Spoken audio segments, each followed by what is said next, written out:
This is Optimal Health Daily, episode 1235. Don't focus on fat loss as gyms reopen, by Nia Shanks of niashanks.com.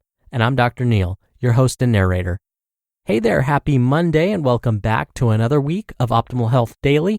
This is where I read to you from some of the best health and fitness blogs on the web, kind of like an ongoing audiobook, and always with a bit of my commentary at the end. Now I'm going to keep this intro nice and short, so let's get right to today's post as we optimize your life. Don't focus on fat loss as gyms reopen, by Nia Shanks of niashanks.com. It began the moment gyms were forced to close their doors. People became concerned that they would lose the results they worked so hard to achieve since they could no longer adhere to their normal workout routine. Many don't have the luxury of a home gym. Those of us who do were, perhaps, more grateful than ever for our at-home setup. Or folks can't get in the zone for at-home workouts because they get easily distracted by something or someone else. Those who had difficulty adapting to working out at home or had more pressing matters to be concerned with other than figuring out how to execute an at-home workout plan may have abandoned their workout routine entirely or occasionally squeaked out short, minimalist workouts. As a result, many, too many, are lamenting the weeks of missed workouts. The workout hiatus may also have been combined with less than ideal eating habits, making the situation feel much worse. And so, people are itching with excitement to get back to their preferred workout regimens. This excitement may be mixed with a touch of anxiety that could result from any perceived results that have diminished over the weeks. For example, weight that has been gained, strength that's been lost, or the growing frustration from getting out of a hard-fought routine that had been established. Are you concerned you lost some of your hard-earned strength, muscle building, or fat loss results? Many people are, and I know what this means for numerous individuals as they return to the gym. They will have a bent focus on fat loss. I have to lose the weight I gained during the quarantine, they'll think. Are you thinking that way too? If your mind is in a similar place as you go back to the gym or revamp your at-home workout regimen, I ask you to consider taking a different path. Many of us have more than enough experience with the fat loss matters most approach. We know what it's like to view the food we eat through a fat loss lens. Will this help me lose fat? Will this inhibit my fat loss efforts? What diet should I try next to help me shrink down? We have used workouts as punishment for overeating or performed extra challenging workouts to quote-unquote earn the right to eat dessert. Forget about shedding fat. Forget about the number on the scale. Forget about trying to burn as many calories as possible. Forget about trying to undo damage from weeks of missed workouts. Don't focus on fat loss as gyms reopen. Why not try a new, perhaps refreshing approach? Something that, makes you feel good about yourself? Choose instead to 1. Build or reestablish habits.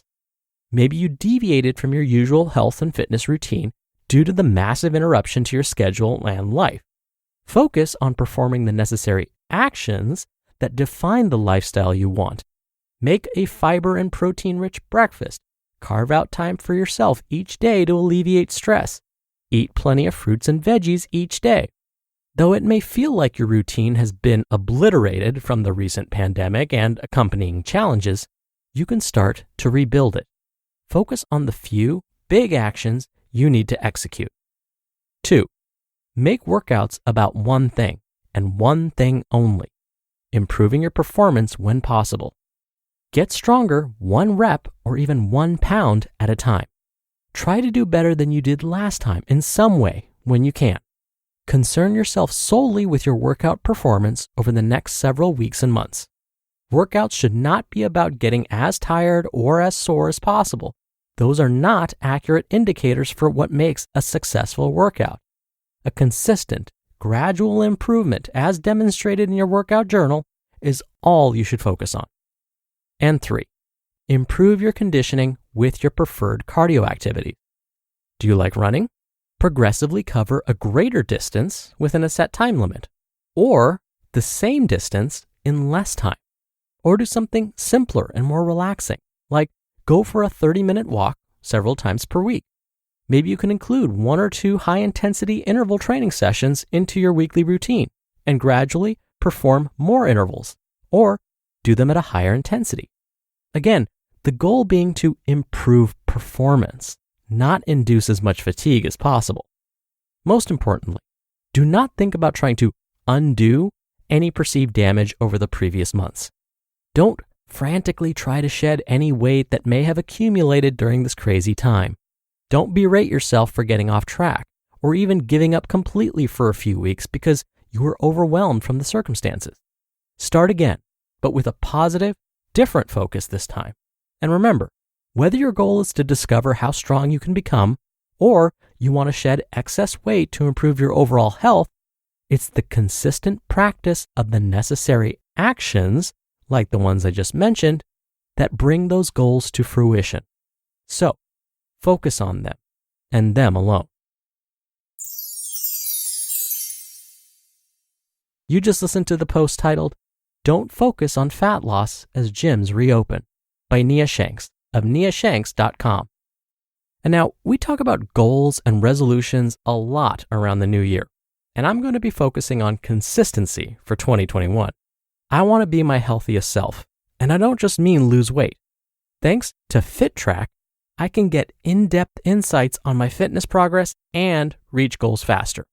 With FitTrack, I get personalized insights and a clearer picture of my overall health.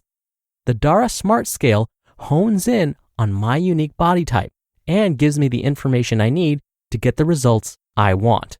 It's a really cool scale, easy to use, and the simplicity of keeping my insights all in one place every day keeps me accountable and motivated. Stop measuring weight and start measuring health with FitTrack. Go to getfittrack.com/OHD to take 50% off your order. Plus, for a limited time, you'll also save an additional 10%. That's getfittrack.com/OHD to save 50% plus get an additional 10% off your order. Don't miss out on this amazing limited time offer. getfittrack.com/OHD. Dr. Neil here for my commentary. Every year, right around October, many of my weight loss patients would start to express their nervousness about the upcoming holiday season. And it's totally understandable. They were worried that all of the weight loss progress they made would be completely obliterated by the upcoming holidays. So to help put their minds at ease, I would reframe the situation.